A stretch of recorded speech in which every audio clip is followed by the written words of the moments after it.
నమస్తే సార్. నమస్తే. సార్ మోకాళ్ళ నొప్పులు ఉన్న వాళ్ళకి జ్యూసెస్ తోటి ఏమన్నా వాటికి కొంచెం రిలీఫ్ రావడం, కొంచెం తగ్గించుకునే అవకాశం లాంటివి ఉన్నాయంటారా? సో, బేసిక్‌గా మోకాళ్ళ నొప్పులు రావడానికి 2 రీజన్స్ ఉంటాయన్నమాట. ఒకటేంటంటే ఓవర్ వెయిట్. హ్మ్. రైట్? అంటే ఫర్ ఎగ్జాంపుల్ బ్యాగ్ ఉంది. ఆ బ్యాగ్‌లో ఒక 2 పెయిర్స్ ఆఫ్ డ్రెసెస్ పడతాయి. మీరు దాంట్లో 4 పెయిర్స్ పెట్టారనుకోండి ఏమవుద్ది? ఎక్కువైపోతుంది. బ్యాగ్ చినిగిపోద్ది. సేమ్ టైమ్ మన బాడీ హైట్‌ని బట్టి, మన స్కెలిటన్ స్ట్రక్చర్‌ని బట్టి ప్రతి జాయింట్ ఒక పర్టిక్యులర్ వెయిట్‌ని మాత్రమే మోయగలుగుతుంది.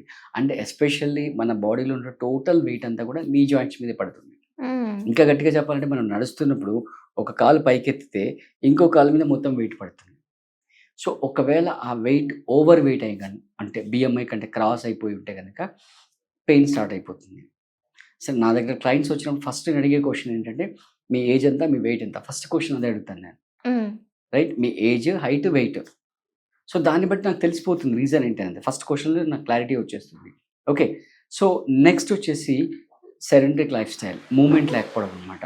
అంటే అవన్నీ కూడా అంటే ఇప్పుడు వాళ్ళ కజిన్, వాళ్ళ సిస్టర్, వాళ్ళ బ్రదర్ అన్నట్టుగా ఆ మోకాళ్ళ నొప్పులు, రైట్ సయాటికా, వెరికోస్ వెయిన్స్ ఇయన్నీ ఒకదాని తర్వాత ఒకటి, ఒకదాని తర్వాత ఒకటి బోనస్‌లాగా వచ్చేస్తుంటాయన్నమాట.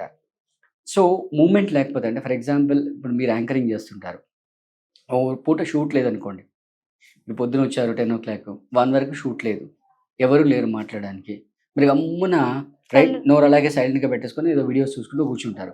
అప్పుడు తర్వాత మీరు ఓపెన్ చేస్తే నోరంతా తడారిపోతుంది. హ్మ్. అవును. రైట్? సేమ్ వే అంటే మూవ్‌మెంట్ లేకపోవడం వల్ల సలైవా ప్రొడ్యూస్ అవ్వకపోవడం వల్ల తడారిపోతుంది. Same is applicable for the knee joint అన్నమాట. అంటే ఇలా ఉన్న జాయింట్ ఎప్పుడు మూవ్ అవుతూ ఉంటే అక్కడ సైనోవియల్ ఫ్లూయిడ్ అనేది ప్రొడ్యూస్ అవుతుందన్నమాట. ఆ హ్మ్. మూవ్‌మెంట్ లేకపోయిందనుకోండి అక్కడ ఫ్లూయిడ్ ప్రొడ్యూస్ కాదు. సో, ఫ్లూయిడ్ ప్రొడ్యూస్ కాకపోవడం వల్ల ఆ బోన్ జాయింట్ ఒకదానితో ఒకటి రాపిడ్ అవుతాదన్నమాట. హ్మ్. రాపిడ్ అయిపోయి ఆ బోన్స్ అరిగిపోతుంటాయన్నమాట. So, okay. First thing movement ఉండాలి. సెకండ్ ఓవర్ వెయిట్ ఉండకూడదు. ఇక్కడ ఇంకో ప్రాబ్లమ్ ఏమవుతుందంటే, ఆల్రెడీ డ్యామేజ్ అయిన తర్వాత హ్మ్. ఓవర్ వెయిట్ పెట్టుకొని వాకింగ్ చేస్తున్నారు. ఓకే. అంటే ఆల్రెడీ డ్యామేజ్ అయింది. ఇంకా డ్యామేజ్‌ని యాడ్ చేస్తున్నారు దానికి. అంటే ఎప్పుడైతే ఓవర్ వెయిట్ అవుతుందో, అప్పుడు మూవ్‌మెంట్ గురించి you should not choose walking. First best option is swimming. స్విమ్మింగ్‌లో ఏమవుతుందంటే, మీ జాయింట్ మూవ్ అవుతుంది. నీ జాయింట్ మూవ్ అవుతుంది. అట్ ద సేమ్ టైమ్ దాని మీద లోడ్ పడదు. బట్ అది అందరికీ పాసిబుల్ కాదు. సో, దానికి మనం యోగాలో మన క్లయింట్స్‌కి ఒక సెపరేట్ నీ పెయిన్ క్లాస్ తీసుకుంటానన్నమాట. సెపరేట్‌గా వాళ్ళకి. నీ పెయిన్ ఉన్న వాళ్ళందరిని నా బ్యాచ్‌లో తీసేసుకొని, ఆ క్లాస్‌లో వాళ్ళకేంటంటే, వాళ్ళ నీ జాయింట్ మీద ఇంపాక్ట్ రావాలి. హ్మ్. మూవ్‌మెంట్ రావాలి. At the same time load పడకూడదు. వీటి కొరకు ఆ పర్టిక్యులర్ బ్యాచ్‌లో మనం అన్ని ప్రోగ్రామ్స్ డిజైన్ చేసాం. మూవ్‌మెంట్స్ అన్ని డిజైన్ చేసామన్నమాట. ఆ జాయింట్ ఎలా స్ట్రెంథెన్ చేయాలి? ఎలా మూవ్ చేయాలి? అట్ ద సేమ్ టైమ్ వాళ్ళ డైట్ కూడా. డైట్ కూడా ఇంపార్టెంట్. డైట్ కూడా చాలా ఇంపార్టెంట్. హ్మ్. అంటే డైట్‌లో ఎక్సెస్ ఆఫ్ సాల్ట్ తీసుకోవడం, హ్మ్. ఎక్సెస్ ఆఫ్ ప్రిజర్వేటివ్ ఫుడ్స్ తీసుకోవడం. అసలు ప్రిజర్వేటివ్ ఫుడ్ అంటేనే సాల్ట్ ఎక్సెస్‌గా ఉంటుంది. అవును. రైట్? అలా తీసుకోవడం. ఇలా చేయడం వల్ల ఏమవుతుందంటే అక్కడ బ్లడ్ సర్క్యులేషన్ తగ్గిపోతుందన్నమాట. సో, బ్లడ్ సర్క్యులేషన్ తగ్గిపోవడం వల్ల సైనోవియల్ ఫ్లూయిడ్ ప్రొడక్షన్ కూడా తగ్గిపోతుందన్నమాట. హ్మ్. సో, వీటిని కంట్రోల్ చేస్తూ అట్ ద సేమ్ టైమ్ మనం జ్యూసెస్ తీసుకోవాలి. సో, దీంట్లో 2 బెస్ట్ ఆప్షన్స్ ఉన్నాయండి. ఒకటొచ్చేసి పైనాపిల్ జ్యూస్. ఓకే. అండ్ రెండోదొచ్చేసి ఈ పసుపు. ఈ పసుపులో ఉండే క్యుమిన్ అనేది పదార్థం ఉందో అది సైనోవియల్ ఫ్లూయిడ్‌ని ప్రొడ్యూస్ చేయడానికి చాలా చాలా ఉపయోగపడుతుందన్నమాట. సో, అందుకే నైట్ పడుకునే ముందు గనక గోరువెచ్చటి పాలు తీసుకొని దాంట్లో ఏమి వేయకుండా హ్మ్. లైట్‌గా ఒక చిటికెడు పసుపేసేసుకొని కొంచెం మరిగించుకొని తాగేసేసుకోవాలి. ఓకే. అంటే కొంచెం లైట్‌గా బెల్లం వేసుకోవచ్చు. లైట్‌గా. లైట్‌గా. మీకు టేస్ట్ గురించి. సో, దానివల్ల ఏమవుతుందంటే మీకు నిద్ర చాలా బాగా పడుతుంది.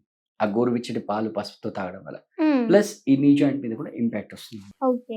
సో, సార్ అంటే ఎన్ని రోజులు తీసుకోవచ్చు అంటారు ఒక ఇలా? 30 డేస్ తీసుకుంటే వాళ్ళకి తెలిసిపోతుంది రిజల్ట్ ఎట్లా ఉంటుందన్నమాట. హ్మ్. సో, మన దగ్గర చాలామంది చెప్పాను కదా! సెపరేట్ క్లాస్ ఉంది. నీ పెయిన్ గురించి మనకు వస్తుంటారనమాట. సో, వాళ్ళకి మూవ్‌మెంట్స్ చేయిస్తూ రైట్? హ్మ్. అంటే మనకు ఆఫ్‌లైన్‌లో కూడా వస్తుంటారు. వాళ్ళకి కొన్ని థెరపీస్ చేస్తామనమాట. ఈ జానువస్తి అనే థెరపీ, ఆయిల్ మసాజ్ అనే థెరపీ ప్లస్ ఆవపిండితో థెరపీ చేస్తుంటారనమాట. ఇవన్నీ చేయడం వల్ల పెయిన్ అనేది రిలీఫ్ అవుతుంది. అంటే మీ స్టేట్ ఏంటి? అంటే మీ ఫిజికల్ స్టేట్ ఏంటి? మీ ఏజ్ ఏంటి? మీ బాడీ ఎంతవరకు కోఆపరేట్ చేస్తుంది? హ్మ్. ఇవన్నిటిని దృష్టిలో పెట్టుకొని ట్రీట్మెంట్ చేయడం అనేది జరుగుతుంది. సో, ఈ జ్యూసెస్ తీసుకుంటూ ఫస్ట్ చేయాల్సిందేంటంటే వెయిట్ పెరగకుండా చూసుకోవాలి. ఎవరైనా? ఫస్ట్ ఎవరైనా కూడా. చిన్న పెద్దతో సంబంధం లేకుండా వెయిట్ పెరగకుండా చూసుకోవాలి first point. And second point వచ్చేసి మినిమం మూమెంట్ ఉండాలి. ఆ మూమెంట్ అనగానే వ్యూవర్స్ చేసే మిస్టేక్ వాకింగ్ అని ఒకటే అనుకుంటారు. వాకింగ్ ఒకటే కాదు. వాకింగ్ ఒకటే కాదు. ఇప్పుడు మామూలుగా మనం చైర్లో కూర్చొని కాళ్ళు మూవ్ చేయొచ్చు. లేదా టీవీ చూస్తూ కూడా ఇలా చైర్లో కూర్చొని లేదా సోఫాలో కూర్చొని టీపాయ్ మీద కాళ్ళు పెట్టుకుని అక్కడ కూడా మూవ్మెంట్ చేయొచ్చు అనమాట. మనం ఇంతకుముందు ప్రీవియస్ వీడియోలో చాలా చూపించాము. సో అవన్నీ కూడా మనం మన క్లయింట్స్కి చేయిస్తుంటాం అనమాట. సో ఈ 3 విషయాలని దృష్టిలో పెట్టుకుంటే కనుక ఖచ్చితంగా నీ పెయిన్కి చెక్ చెప్పవచ్చు. Thank you so much sir.